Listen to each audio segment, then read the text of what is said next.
Il ne la connaissait que sous le nom de Madame ou Médic. Jusqu'à ce qu'un jour, un pilote en visite entre, la regarde, se mette au garde à vous et l'appelle par son ancien indicatif.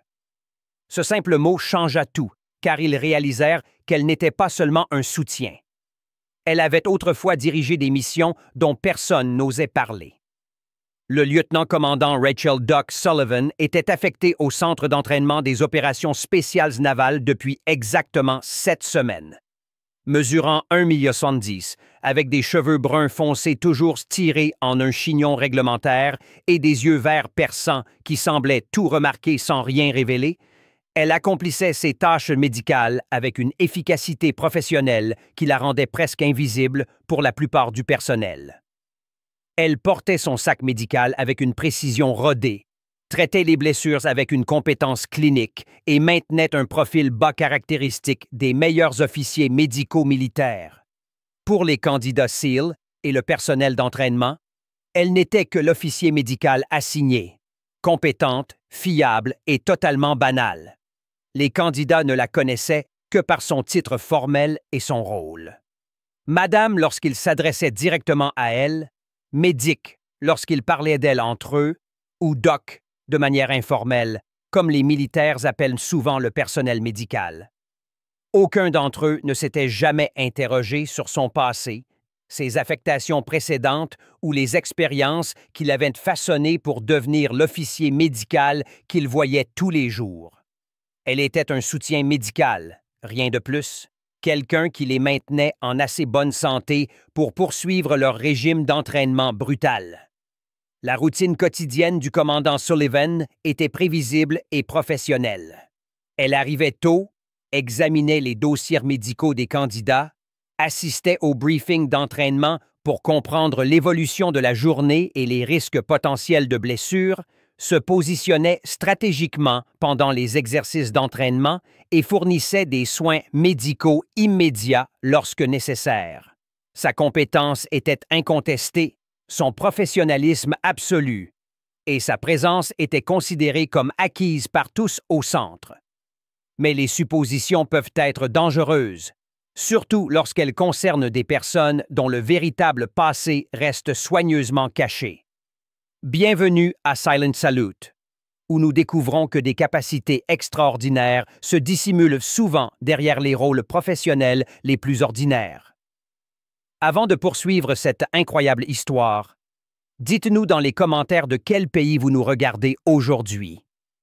Et si vous pensez que les suppositions les plus dangereuses sont celles que nous faisons sur les personnes qui semblent parfaitement correspondre au rôle attendu, abonnez-vous pour soutenir notre chaîne. Nous sommes honorés de partager ces histoires remarquables avec vous. La classe 244 était particulièrement exigeante. 30 candidats issus de divers milieux militaires, tous se poussant à travers un entraînement conçu pour identifier et former les guerriers les plus élitistes d'Amérique. La routine quotidienne était implacable. Conditionnement physique brutal, entraînement avancé aux armes, exercices de démolition sous-marine, simulations tactiques et défis psychologiques testant chaque aspect de l'endurance et de la détermination humaine. À travers tout cela, le commandant Sullivan fournissait un soutien médical avec la même compétence constante qui caractérisait toute son affectation. Les candidats savaient développer des suppositions standards sur son rôle et ses capacités. Elle était un soutien médical professionnel qui s'assurait qu'il restait en bonne santé pour continuer l'entraînement. Ses connaissances médicales étaient approfondies, ses compétences en réponse aux urgences excellentes et sa capacité à gérer les blessures liées à l'entraînement étaient incontestées. Mais elle était aussi remarquablement réservée, ne parlant que lorsque cela était nécessaire pour des raisons médicales et n'engageant jamais les conversations informelles qui se développaient généralement entre le personnel médical et les candidats qu'il soutenait. Parmi les candidats se trouvait le sergent d'artillerie Michael Torres, un ancien opérateur de reconnaissance des Marines ayant servi dans plusieurs déploiements de combat avant de postuler pour l'entraînement SEAL. Torres était respecté par ses camarades pour son expertise tactique et ses capacités de leadership. Mais il partageait l'idée commune que le personnel médical opérait en dehors de la culture guerrière qui définissait les opérations spéciales. Doc Sullivan connaît son métier médical, avait commenté Torres à un coéquipier durant la 6e semaine. Mais c'est probablement l'officier médical le plus réservé avec qui j'ai travaillé. Professionnel à l'extrême, mais on n'a jamais aucun indice sur qui elle est vraiment au-delà de son diplôme de médecine. Le sous-officier Jackson, qui avait servi comme infirmier de la Navy avant l'entraînement SEAL, offrit une perspective. Certains officiers médicaux se concentrent simplement sur le maintien de limites professionnelles, Torres. Ça ne veut pas dire qu'ils ne comprennent pas ce qu'on fait ici. Mais l'observation de Torres était juste. La distance professionnelle du commandant Sullivan était inhabituelle, même pour le personnel médical militaire. La plupart des médecins et infirmières développaient un certain niveau de rapport personnel avec le personnel qu'ils soutenaient, mais le commandant Sullivan maintenait un détachement clinique qui semblait presque impersonnel. La situation qui allait tout changer commença durant la 8e semaine d'entraînement, lorsque la classe 244 était programmée pour des exercices avancés de combat rapprochés. C'était l'une des phases les plus intenses de l'entraînement SEAL, où les candidats apprenaient des techniques de combat sophistiquées, la manipulation d'armes et des procédures tactiques qui pouvaient faire la différence entre la vie et la mort en environnement opérationnel. Le commandant Sullivan était assigné pour fournir un soutien médical pendant cet entraînement. Positionnée à son point d'observation habituel, elle pouvait surveiller les candidats pour détecter des signes de blessure tout en restant prête à répondre immédiatement aux urgences médicales. Son rôle était essentiellement le même qu'à l'accoutumée: supervision médicale professionnelle et capacité de réponse aux urgences. L'entraînement se déroulait dans une installation spécialisée conçue pour des scénarios de combat réalistes. Les exercices étaient soigneusement contrôlés, avec de multiples protocoles de sécurité et des instructeurs expérimentés supervisant chaque aspect de l'entraînement. Mais les exercices de combat rapprochés comportaient toujours des risques inhérents de blessures graves nécessitant une attention médicale immédiate. Pendant une pause dans la session d'entraînement du matin, l'installation reçut un visiteur inattendu. Le lieutenant-commandant Jake Viper Morrison, un pilote d'hélicoptère de la Navy, était arrivé pour discuter des procédures de soutien aérien pour les prochaines évolutions d'entraînement. Morrison était un pilote expérimenté des opérations spéciales, ayant effectué d'innombrables missions de soutien aux équipes SEAL en environnement de combat, et son expertise était régulièrement utilisée pour renforcer le réalisme des scénarios d'entraînement. Morrison entra dans la zone d'entraînement pour rencontrer les instructeurs principaux, scrutant l'installation pour s'orienter sur la disposition et les activités d'entraînement en cours. Son attention était concentrée sur la compréhension de la configuration tactique et l'identification des endroits où son soutien en hélicoptère pourrait être intégré efficacement dans les futurs exercices d'entraînement. En traversant la zone, son regard balaya les différents personnels, instructeurs, candidats et personnel de soutien qui rendaient l'entraînement possible. Son attention était professionnelle et routinière jusqu'à ce qu'elle atteigne la station médicale où le commandant Sullivan organisait son équipement. Morrison s'arrêta net. Son attitude passa d'une évaluation professionnelle décontractée à quelque chose de beaucoup plus intense. Une reconnaissance mêlée de surprise et de respect apparut sur son visage. Il fixa le commandant Sullivan pendant plusieurs secondes, comme s'il traitait quelque chose d'inattendu et de significatif. Puis, sans avertissement, il se mit au garde-à-vous et cria d'une voix claire qui résonna dans toute la zone d'entraînement: « Nightingale !» Ce simple mot frappa l'installation comme un coup de tonnerre. La voix de Morrison était empreinte d'une reconnaissance, d'un respect et de ce qui semblait être de l'admiration. Mais plus important encore, le mot n'était pas un nom. C'était clairement un indicatif militaire, le type d'identifiant opérationnel utilisé uniquement dans les missions militaires les plus classifiées et dangereuses.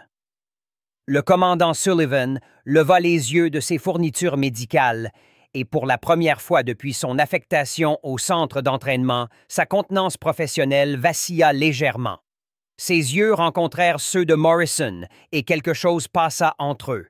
Un moment de reconnaissance suggérant des expériences partagées et un respect mutuel bien au-delà des interactions militaires routinières. « Viper », répondit-elle doucement, sa voix portant une chaleur et une familiarité que personne au centre d'entraînement n'avait jamais entendues auparavant. Morrison maintint sa position de garde à vous pendant plusieurs secondes encore, puis se relâcha lentement dans une posture moins formelle, mais son expression restait empreinte d'un respect évident. « Madame, » dit Morrison, « je n'avais aucune idée que vous étiez affectée ici. C'est un honneur de vous revoir. » Les candidats et instructeurs qui avaient assisté à cet échange tentaient de comprendre ce qu'ils venaient de voir. L'officier médical réservé qu'ils connaissaient depuis des semaines venait d'être reconnu par un pilote expérimenté des opérations spéciales, appelé par ce qui était clairement un indicatif opérationnel et traité avec le genre de respect habituellement réservé aux chefs de combat seniors. Torres, qui était le plus proche de l'interaction, s'approcha du commandant Sullivan avec une curiosité et un respect évident. « Madame, ce pilote semblait vous reconnaître de missions précédentes. Avez-vous déjà travaillé ensemble? » La réponse du commandant Sullivan fut soigneusement neutre. « Le lieutenant-commandant Morrison et moi nous sommes croisés dans des affectations précédentes. » Mais Morrison, encore visiblement impressionné par cette rencontre inattendue, fut moins réservé quant à fournir du contexte. « Croisés » dit-il avec un respect évident dans la voix. « Madame, c'est un euphémisme. » Morrison regarda les candidats et instructeurs qui écoutaient la conversation, puis prit une décision sur la quantité d'informations à partager. « Messieurs, » dit Morrison, « vous travaillez avec l'un des officiers des opérations spéciales les plus décorés de la Navy. Le commandant Sullivan n'est pas seulement un soutien médical. C'est quelqu'un qui a dirigé des missions dont la plupart des gens n'ont pas l'habilitation pour en entendre parler. » Cette révélation frappa la zone d'entraînement comme un choc physique. L'officier médical discrète qu'ils avaient prise pour acquise était en réalité une vétérane décorée des opérations spéciales, avec une expérience dans des missions classifiées qui dépassaient celle de la plupart du personnel du centre. Jackson s'avança avec un respect et une curiosité évidents. « Commandant Sullivan, si je puis me permettre, quelle était votre affectation précédente avant le service médical? » Le commandant Sullivan sembla peser combien d'informations partagées, comprenant que la reconnaissance de Morrison avait déjà révélé plus sur son passé qu'elle n'avait prévu de divulguer. « Mes affectations précédentes impliquaient des opérations spécialisées nécessitant à la fois des compétences tactiques et médicales, » répondit-elle prudemment. Mais Morrison, encore impressionné par la rencontre, était prêt à fournir plus de contexte. Le commandant Sullivan était chef d'équipe pour certaines des opérations de sauvetage et de récupération les plus classifiées de la communauté des opérations spéciales. L'indicatif Nightingale a été gagné lors de missions où elle a dirigé des équipes en territoire hostile pour extraire du personnel blessé dans des conditions impossibles. Les candidats commençaient à comprendre que leur officier médical avait une expérience opérationnelle qui dépassait leur propre entraînement et probablement leurs futures affectations. Diriger des opérations de sauvetage classifiées était parmi les travaux les plus dangereux et exigeants de l'armée. Torres posa la question que tout le monde avait en tête. « Commandant, comment passe-t-on de la direction d'équipe d'opérations spéciales à la fourniture de soutien médical pour des exercices d'entraînement? » La réponse du commandant Sullivan reflétait les parcours professionnels complexes qui caractérisent les professionnels militaires les plus expérimentés. Les carrières militaires impliquent plusieurs phases de service. Parfois, la contribution la plus précieuse que vous puissiez apporter est de partager votre expérience avec la prochaine génération d'opérateurs. Le maître principal Williams, l'instructeur senior qui avait observé toute l'interaction, s'approcha avec un intérêt évident à comprendre le passé du commandant Sullivan et ses implications pour les opérations d'entraînement. « Commandant Sullivan, dit Williams.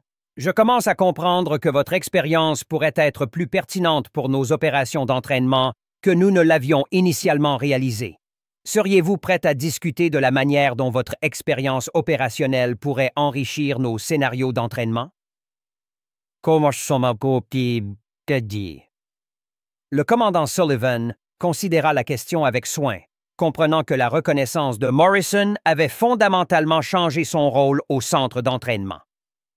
Maître principal, je crois que mon expérience opérationnelle pourrait contribuer à développer des scénarios d'entraînement plus réalistes qui préparent mieux les candidats aux complexités des missions réelles.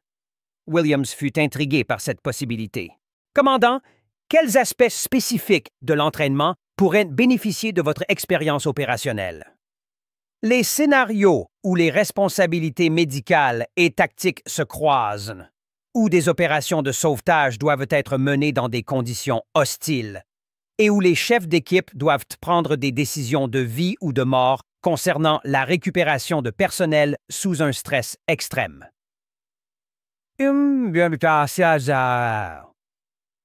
Williams comprit que le commandant Sullivan offrait de partager des méthodologies d'entraînement et des perspectives opérationnelles tirées de la direction de certaines des missions les plus dangereuses de la communauté des opérations spéciales.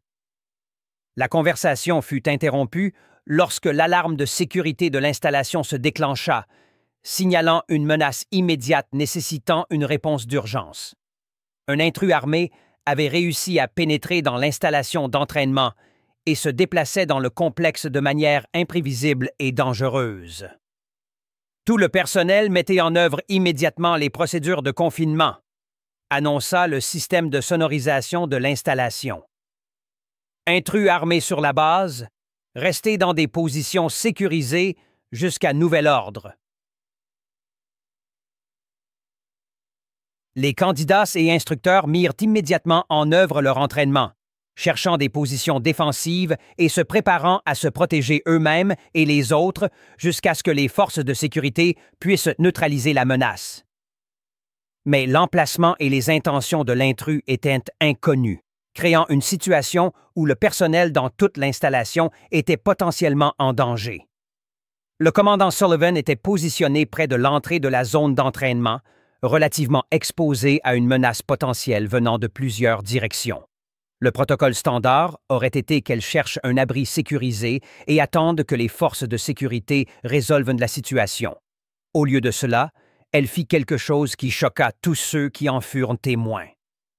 Le commandant Sullivan se dirigea vers le bruit de la perturbation avec le genre d'avancée calme et déterminée qui suggérait qu'elle savait exactement ce qu'elle faisait. Elle ne chercha pas d'abri, n'appela pas à l'aide et n'attendit pas l'arrivée des forces de sécurité. Elle marcha simplement directement vers le danger avec la confiance de quelqu'un qui avait géré des situations similaires à maintes reprises. « Commandant !» cria Torres. « Le protocole est de se mettre à l'abri jusqu'à l'arrivée de la sécurité. » Mais le commandant Sullivan continua d'avancer vers la menace, et sa réponse révéla des capacités que personne n'avait soupçonnées. Le protocole suppose que le personnel médical est un non-combattant nécessitant une protection, répondit-elle sans ralentir son avancée. Cette supposition ne s'applique pas ici. Ce qui se passa ensuite démontra pourquoi le commandant Sullivan avait gagné l'indicatif Nightingale et pourquoi le lieutenant-commandant Morrison avait montré un respect si évident pour ses capacités. L'intrus armé apparut à l'entrée de la zone d'entraînement, visiblement agité et portant ce qui semblait être un fusil de style militaire. Il criait de manière incohérente à propos de griefs contre l'armée et semblait déterminé à causer du tort à quiconque il rencontrait. Le commandant Sullivan évalua la situation avec le genre d'évaluation tactique qui vient d'une vaste expérience de combat. L'intrus était à environ 10 mètres, armé d'un fusil, mais clairement inexpérimenté en matière de mouvement tactique et de conscience situationnelle. Au lieu de chercher un abri ou d'attendre des renforts, le commandant Sullivan fit quelque chose qui défiait tout ce que les candidats pensaient savoir sur leur officier médical. Elle avança directement vers l'intrus armé avec un schéma de mouvement clairement tactique plutôt que médical. Son approche était délibérée, contrôlée et conçue pour minimiser la capacité de l'intrus à utiliser efficacement son arme tout en maximisant ses propres avantages tactiques. « Monsieur », appela le commandant Sullivan d'une voix portant une autorité absolue, malgré le danger évident. « Vous devez poser votre arme et vous rendre au personnel de sécurité. » L'intrus se tourna vers elle, levant le fusil dans un geste menaçant. « Reculez. Je ne vais pas vous laisser m'arrêter. » Mais le commandant Sullivan continua son avancée. Et ce qui se passa ensuite prit moins de 10 secondes, mais démontra des capacités tactiques dépassant celles de la plupart du personnel militaire. Elle se déplaça avec la vitesse et la précision issues d'un entraînement approfondi au combat rapproché. Utilisant des techniques de mouvement tactique qui minimisaient son exposition au fusil, elle réduisit la distance avec l'intrus avant qu'il ne puisse viser ou tirer efficacement. Sa technique de désarmement était parfaite, un mélange de techniques de frappe, de levier et de procédures de rétention d'armes qui neutralisèrent la menace avec un risque minimal de blessure pour quiconque. En quelques secondes, l'intrus était au sol, désarmé et contrôlé par des techniques de soumission qui empêchaient toute résistance supplémentaire. Le commandant Sullivan sécurisa l'arme, vérifia que l'intrus n'avait pas d'autres menaces, puis effectua immédiatement une évaluation médicale pour s'assurer que ces techniques de contrôle n'avaient pas causé de blessures graves. « Intrus neutralisé », rapporta-t-elle calmement dans sa radio. « Un individu sécurisé, arme récupérée. Aucune blessure au personnel. Demande de réponse de sécurité pour transfert de garde. » Toute la séquence avait pris moins de 10 secondes. L'intrus armé était passé de menacer plusieurs personnes avec un fusil à être sécurisé et recevoir des soins médicaux. La zone d'entraînement était complètement silencieuse. 30 candidats de SEAL, plusieurs instructeurs et un pilote d'opération spéciale restaient figés, regardant un officier médical qui venait de neutraliser une menace armée avec des techniques dépassant les capacités de la plupart du personnel militaire. Morrison fut le premier à parler, et sa voix était empreinte de la reconnaissance qui vient de la compréhension d'une capacité exceptionnelle. « Voilà, » dit Morrison doucement, « pourquoi on l'appelait Nightingale. Elle ne se contentait pas de secourir des gens. Elle se frayait un chemin à travers tout ce qui était nécessaire pour les atteindre. » Torres s'approcha du commandant Sullivan avec un respect et une admiration évidents. « Commandant, où avez-vous appris ces techniques? » Le commandant Sullivan vérifiait les signes vitaux de l'intrus sécurisé tout en répondant. Les affectations opérationnelles précédentes nécessitaient l'intégration de capacités médicales et tactiques. Vous ne pouvez pas secourir des gens en territoire hostile si vous ne pouvez pas neutraliser les menaces qui vous empêchent de les atteindre. Jackson posa la question que tout le monde avait en tête. « Commandant, quel genre d'opération dirigiez-vous qui nécessitait ces capacités? » La réponse du commandant Sullivan donna un aperçu de mission que la plupart du personnel militaire ne rencontre jamais. Des opérations de sauvetage en territoire interdit, des évacuations médicales sous le feu ennemi et des missions de récupération de personnel où le soutien traditionnel n'était pas disponible. Le maître principal Williams, qui avait assisté à tout l'incident, comprit que la démonstration du commandant Sullivan avait révélé des capacités qui changeaient fondamentalement son rôle au centre d'entraînement. « Commandant Sullivan, » dit Williams, « je pense qu'il est temps de discuter de l'élargissement de votre rôle ici au-delà du soutien médical standard. » Le commandant Sullivan accepta ce rôle élargi, comprenant que la reconnaissance de Morrison et l'incident de l'intrus avaient révélé des capacités qui pourraient contribuer à l'entraînement SEAL d'une manière jamais possible auparavant. Au cours des semaines suivantes, le commandant Sullivan passa de son rôle de couverture, en tant que soutien médical de routine, à une participation active dans le développement de l'entraînement. Sa combinaison d'expertise médicale et d'expérience en leadership tactique créa des scénarios d'entraînement bien plus réalistes et exigeants que tout ce qui était auparavant disponible. « Ce que nous développons, » expliqua le maître principal Williams au personnel d'entraînement, est un entraînement intégré qui reflète la réalité des opérations spéciales modernes. Les urgences médicales surviennent pendant les opérations tactiques. Les missions de sauvetage nécessitent à la fois des compétences médicales et de combat. Ces compétences doivent être intégrées, pas séparées. Le commandant Sullivan travailla avec le personnel d'entraînement pour créer des scénarios testant la capacité des candidats à fournir des soins sous le feu, des simulations de sauvetage où le personnel médical dirigeait des équipes tactiques et des exercices de prise de décision où les exigences médicales et tactiques devaient être équilibrées sous un stress extrême. Les opérations que j'ai dirigées, expliqua le commandant Sullivan aux candidats, nécessitaient de comprendre que les responsabilités médicales et tactiques ne sont pas des fonctions séparées. Lorsque vous extrayez du personnel blessé de territoires hostiles, vous êtes simultanément un médic, un chef tactique et un opérateur de combat. Le succès dépend de l'intégration fluide de toutes ces capacités. Ces scénarios d'entraînement incluaient des situations médicales de combat réalistes où les candidats devaient fournir des soins sous le feu, des simulations de sauvetage où le personnel médical dirigeait des équipes tactiques et des exercices de prise de décision où les exigences médicales et tactiques devaient être équilibrées sous un stress extrême. Le lieutenant-commandant Morrison, qui avait déclenché la révélation du passé du commandant Sullivan, devint un participant régulier dans les programmes d'entraînement améliorés. Ces opérations de soutien en hélicoptère furent intégrées au scénario de sauvetage du commandant Sullivan, créant un entraînement reflétant la coordination complexe nécessaire pour les missions d'opérations spéciales réelles.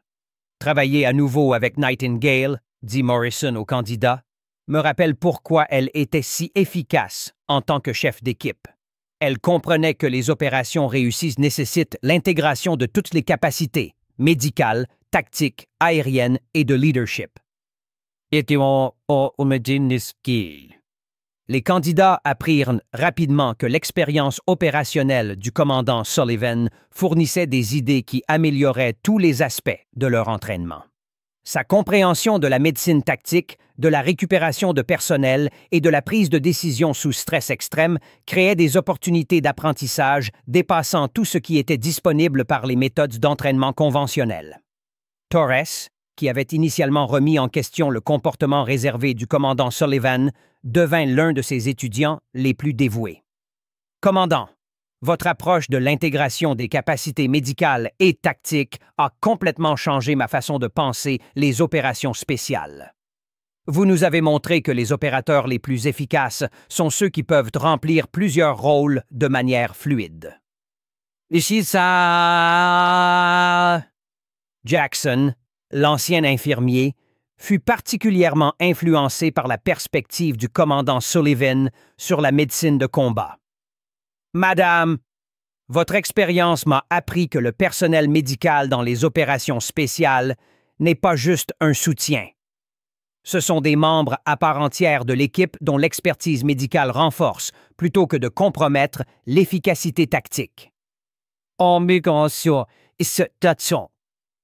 Les programmes d'entraînement développés par le commandant Sullivan furent finalement adoptés dans l'ensemble des commandements des opérations spéciales, établissant de nouvelles normes pour la capacité médicale tactique intégrée. Ces méthodes influencèrent l'entraînement militaire dans le monde entier et améliorèrent l'efficacité du personnel des opérations spéciales à l'échelle mondiale. Mais peut-être que la plus grande contribution du commandant Sullivan fut de démontrer que l'excellence opérationnelle véritable nécessitait l'intégration de multiples capacités plutôt qu'une spécialisation étroite. Son expérience dans la direction d'opérations de sauvetage classifiées avait fourni des idées qui amélioraient l'entraînement pour tout le personnel des opérations spéciales. L'histoire du commandant Nightingale Sullivan devint légendaire au centre d'entraînement, partagé avec les nouvelles classes comme un exemple de la manière dont des capacités extraordinaires se cachent souvent derrière des rôles professionnels ordinaires. Son exemple rappelait aux candidats que dans les opérations spéciales, les personnes les plus précieuses sont souvent celles dont les véritables expériences et capacités restent soigneusement cachées. La leçon la plus importante que vous puissiez apprendre ici, disaient les instructeurs aux nouveaux candidats, est que les capacités exceptionnelles se présentent souvent sous des formes inattendues. La personne qui fournit un soutien médical pourrait être quelqu'un qui a dirigé des missions plus dangereuses que tout ce que vous rencontrerez jamais. Des années plus tard, lorsque le commandant Sullivan passa à d'autres affectations, son héritage perdura dans les programmes d'entraînement améliorés qu'elle avait développés et dans la compréhension que l'excellence professionnelle véritable nécessite souvent de maintenir la sécurité opérationnelle sur les capacités et l'expérience. Son histoire rappelait à tous que dans les opérations spéciales, comme dans la vie, les suppositions les plus dangereuses sont celles que nous faisons sur les personnes qui semblent parfaitement correspondre aux rôles attendus. Car les personnes les plus exceptionnelles sont souvent celles qui choisissent de cacher leurs capacités extraordinaires derrière des responsabilités professionnelles ordinaires. L'indicatif Nightingale du commandant Sullivan devint synonyme de l'intégration de l'excellence médicale et tactique, représentant les normes les plus élevées de capacité des opérations spéciales et la compréhension que les leaders les plus efficaces sont ceux qui peuvent remplir n'importe quel rôle requis pour le succès de la mission.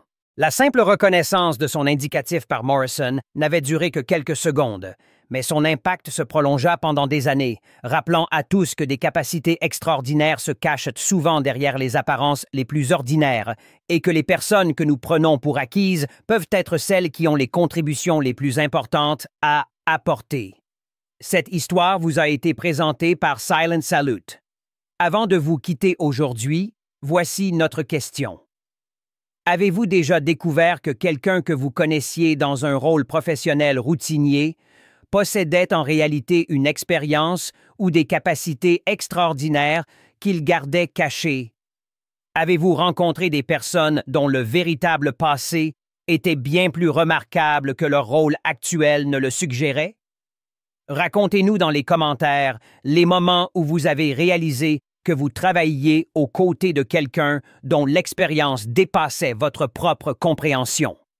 Et si vous croyez que les personnes les plus exceptionnelles sont souvent celles qui n'ont pas besoin de faire étalage de leurs capacités, abonnez-vous pour soutenir notre chaîne.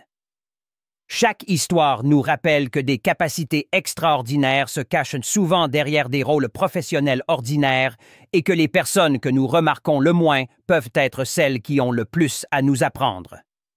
Nous vous retrouverons dans la prochaine histoire où nous découvrirons un autre récit incroyable d'expertise cachée et de révélations inattendues.